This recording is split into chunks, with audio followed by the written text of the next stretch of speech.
Ya, dalam Al-Quranul Karim sampai Nabi Sulaiman tuh sampai berkata, ya Allah, jangan kau kasihkan siapapun ya Allah tentang menguasai setan dan jin ini sesudah saya.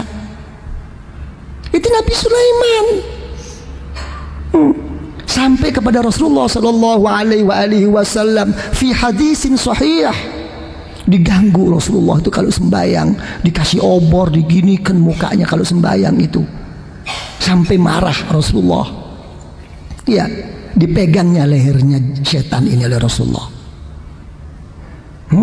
Begitu dipegangnya sampai keluar air liurnya, berkata Rasulullah, kalau aku tidak ingat permohonan saudaraku Nabi Sulaiman agar tidak ada orang lain yang menguasainya sesudah dia, kamu akan aku ikat di depan masjid sana agar jadi permainan anak-anak.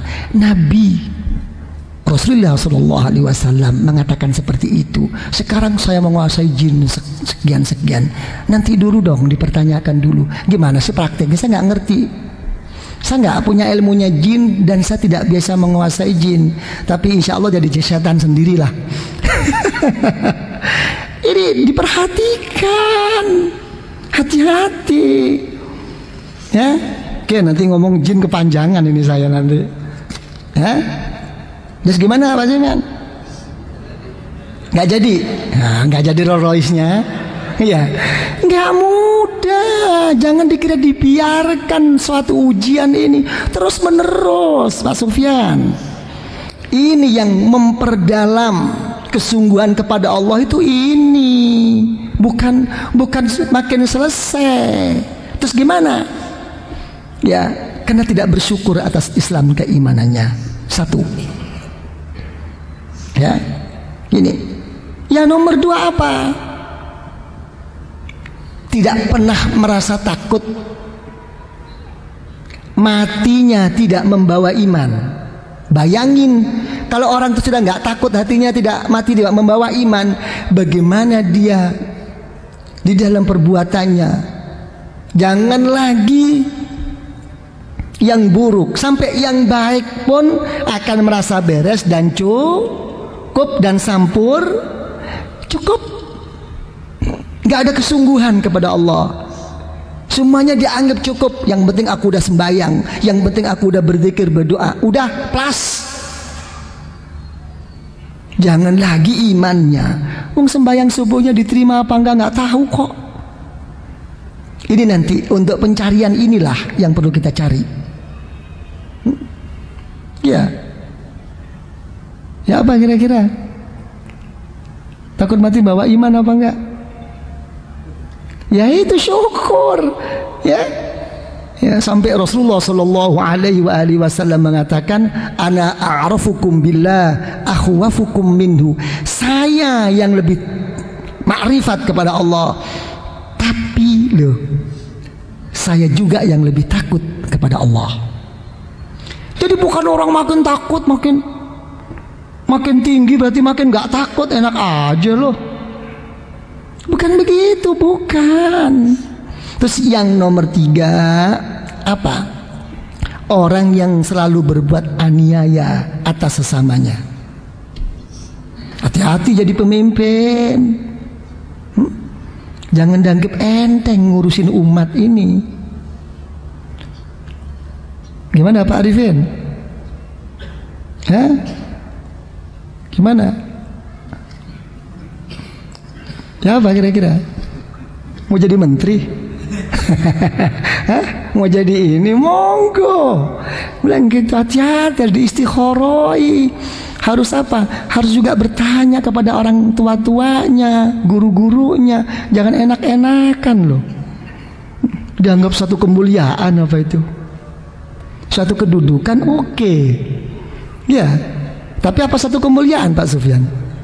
Belum tentu. Jangan dianggap enak jadi pemimpin ini. Saya makanya kalau ditanyain orang, gimana Yai keadaan sekarang ini? Pandangan Yai ya apa? Saya tanya, kamu tanya sama saya itu sebagai siapa? Apa saya mau jawab sebagai paranormal apa? Apa sebagai lihat ilmunya Allah? Monggo. Gitu loh. Paranormal lah. Gitu. Kalau kamu mau tanya tentang jawaban sebagai ilmunya Allah, saya cuma megang dua aja. Allah Ta'ala itu dalam satu hadis sahih telah dijelaskan, ya, la syakhs aghyar min Allah. Tidak ada siapapun yang lebih cemburu daripada Allah. Satu, jangan suka-suka membawa nama Allah. Jangan suka-suka membawa agama Allah.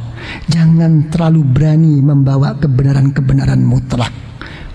Hati-hati. Allah Ta'ala itu maha cemburu. Tunggu tanggal mainnya.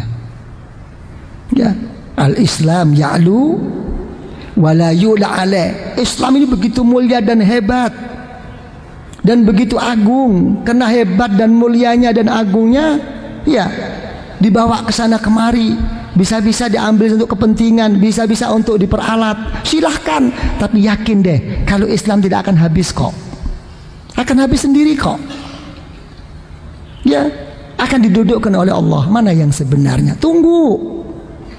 Enggak begini ya, itu tunggunya itu bagaimana perjalanan? Ini mulai main paranormal ini. Ini tanda-tandanya apa? Mulai joyo-boyo ini main ini. Enggak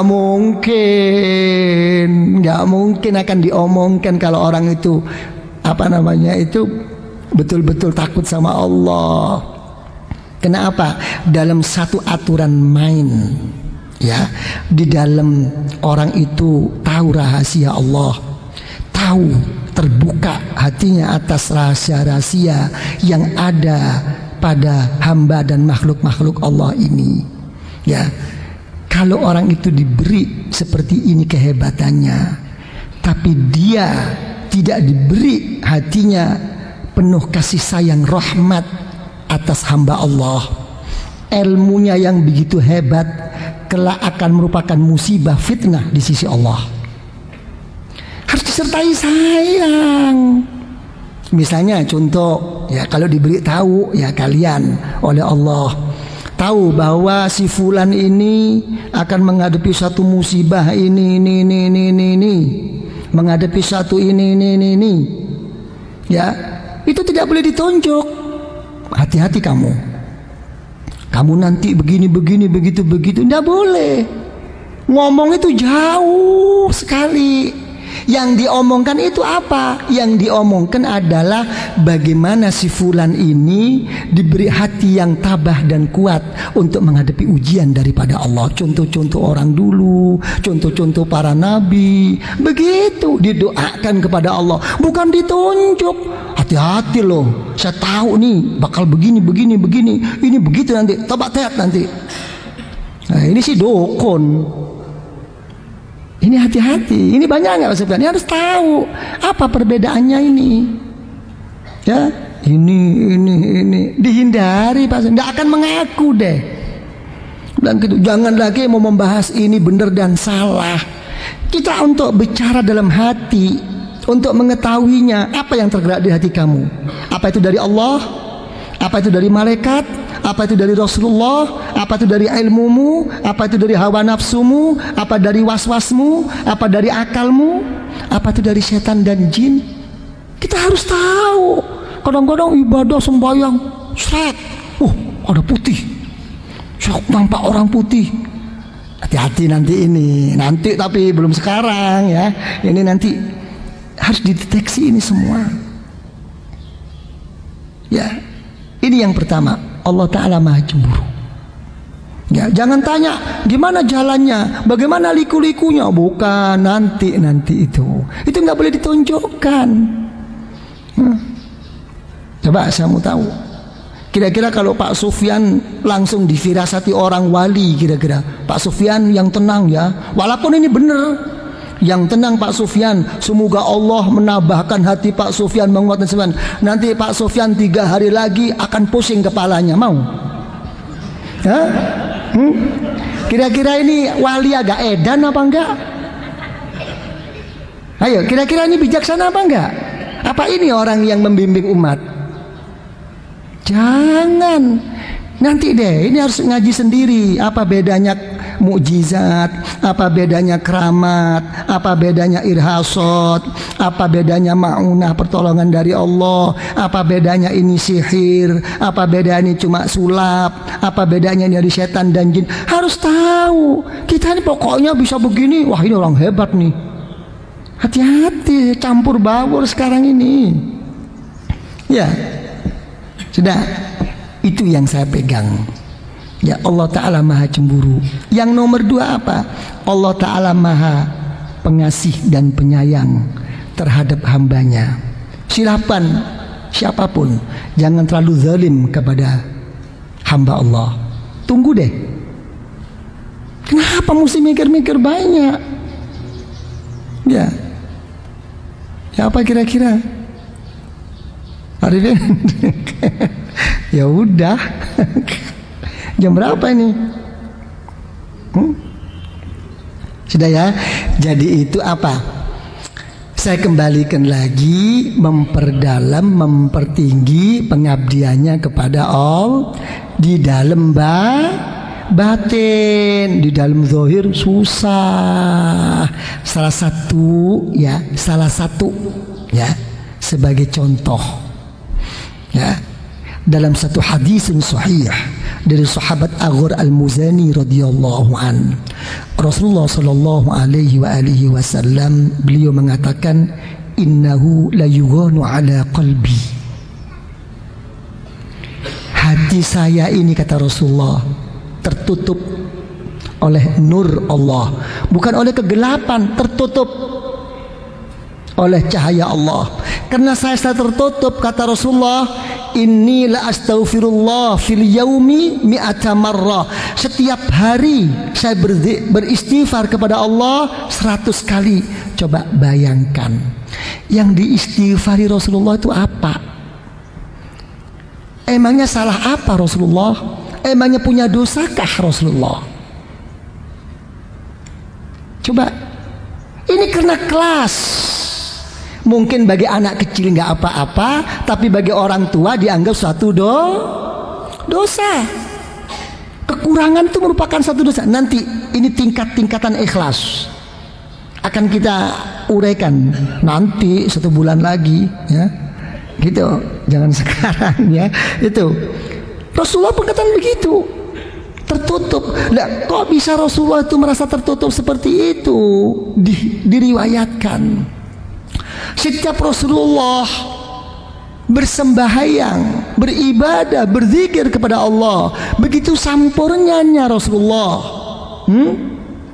begitu selesai tergerak di dalam hatinya, seakan-akan ada suatu suara dari sisi Allah, ya Muhammad, wahai Muhammad, hambaku, apa yang telah engkau kerjakan Muhammad, belum ada apa-apanya Muhammad. Lihat ke atas Muhammad, ada lagi Muhammad yang lebih tinggi Muhammad, ayo tingkatkan Muhammad.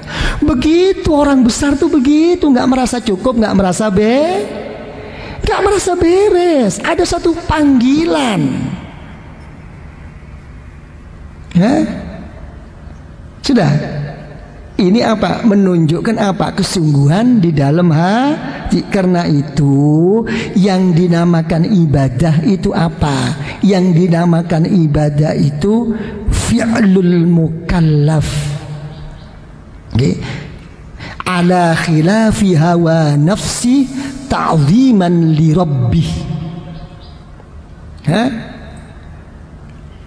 Ibadah itu perbuatan seorang mukallaf, baligh akil, yang mana perbuatan itu sendiri itu dengan dasar menentang kemauan hawa nafsunya, hanya semata-mata mengagungkan Allah. Sudah paham? Nah, nanti ini kalau diperluas akan jadi pertanyaan, salahkah Yai? Ya, salah satu daripada keinginan ibadah itu takut neraka, ingin surga, ingin pekerjaan saya itu lancar, ingin dagangan saya itu beres. Salahkah? Nah, kalau memang ini nggak salah, apakah ini nggak termasuk nurutin hawa nafsu?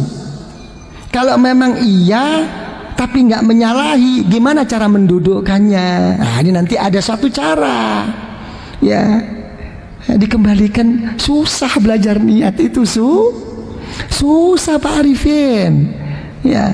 Sudah gimana? Ini ngaji niat, sudah tua-tua baru ngaji niat. Oh ala repot ini ya, apa nih ya, gimana? Lala, gimana Lala? Ya, sudah ya. Jadi nanti ini untuk menjelaskan ini, ya, menjelaskan tentang sabda Rasulullah sallallahu alaihi wasallam, faman kanat hijratuhu ila dunyan yusibuha aw imra'atin yatazawwajuha wa fi riwayatin yankihuha. Apa kata Rasulullah? Kalau memang orang itu hijrahnya, kepergiannya, muaranya itu kepada dunia, dia berhasil. Dan kalau memang terhadap wanita dia itu berhasil, ya dijawab oleh Allah, ila ma hajaru ilaih. Terserah kamu. Di situ nanti kamu muaranya. Ini kena ada satu peristiwa gitu Pak Arifin. Ada orang itu nggak mau hijrah sama Rasulullah ke Madinah gitu loh. Terus ada salah satu orang itu akhirnya mau, karena yang dicintainya wanita itu ikut hijrah. Begitu, ya dapat wanitanya aja. Nah ini pelan-pelan nanti ya, insya Allah ini ya, insya Allah ya akan datanglah. Ini sudah jam 10. Mau ke Ancol saya, mau ke Siwet, kasihan tahu ya. Lah ya liburan ini banyak cantik-cantik Pak Arifin, Masya Allah lah. Kira-kira gimana? Pak Sufyan suka cantik nggak? Suka? Ya begitu. Nggak ada. Kalau ada orang ngomong saya wali ya, setelah ingat kepada Allah apa? Nggak tahu cantik, nggak tahu itu jelek, nggak tahu handsome apa enggak, gombal lo. Walaupun wali itu tahu ini cantik, manis, tahu. Bohong itu kalau orang ngomong kayak gitu deh.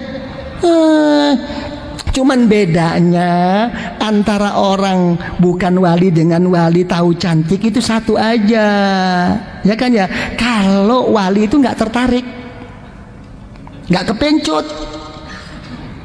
Jadi semua jadi nikmat. Kata Rasulullah, an-nazratul ula lak wasaniya alaik. Penglihatan pertama itu untukmu dari Allah, lihat. Tapi yang kedua penyakit untuk kamu. Jadi wali itu mau, cantiknya, laisal jamal illa jamaluka ya Allah. Tidak ada kecantikan ya Allah, tidak ada satu keindahan ya Allah kecuali keindahanmu ya Allah. Dilarikan ke Allah, tapi ya seneng gitu, tapi nggak tertarik. Tapi kalau bukan wali, cantiknya terus. Ya, begitu berpaling terus, mulai setan masuk ke pinggungnya wanita ini. Endul. Gitu ya. Oh, dipanggil saya. Sini dong, sini dong. Lain. Ya, kalau melihat nggak apa-apa. Ya apa sekarang? Ke Ancol? Begitu, jangan kayak dulu. Kalau Rasulullah lain. Kalau kamu lihat wanita, lihat orang cantik maksiat, fasrif anha. Kalau Rasulullah gitu, paling. Sekarang nggak bisa, cantik, paling tambah cantik. Ya cantik semua. Saya tidak mau begitu. Allah dipejamkan, mati kamu tuh bro becak. Wah, biar aja, nggak ikut punya. Kok punya Allah cantik, oh gitu aja. Jadi cantik. Wah, tidak ada cantik dan indah kecuali punya Allah. Begitu, jangan takut.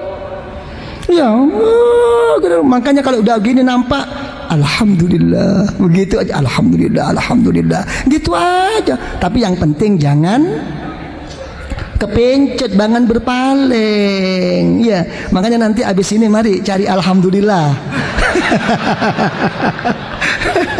Oh gitu, jadi orang tuh berani menghadapi kenyataan. Ini perlu saya omongkan. Kadang-kadang ada suara-suara minor, suara-suara sumbang itu mengatakan bahwa orang torekot hanya semata-mata berzikir, hanya semata-mata karena Allah, tidak berani menghadapi kenyataan, tidak mau berjuang dengan jalannya Allah demi umat. Ini orang nggak pernah ngaji torekot. Ini sama orang dengan apa? Sama dengan orang suka nonton bola. Bisanya ngeritik aja, goblok lo giring kayak gitu, begini. Tapi suruh masuk 2 pelapas nggak bisa masuk dia. Ngomong aja. Orang ngomong di luar lapangan tuh. Suruh duduk sini. Oh, nggak tahu kok. Itu. Ini kadang-kadang suara sumbang. Jangan masuk torekot lah, nanti gila. Apa? Jangan masuk torekot, ilmunya nggak cukup. Ya, jangan masuk torekot. Kenapa kamu masih dibutuhkan umat? Emangnya torekot itu penghalang apa? Ini omongan orang tidak tahu mahiyat thariqah. Oke, you understand? Oke ya, sudah. Ya, nanti insya Allah yalah, nantilah niatlah nanti disempurnakan insya Allah ya. Jadi kapan lagi nih? Ini acara berikutnya kapan?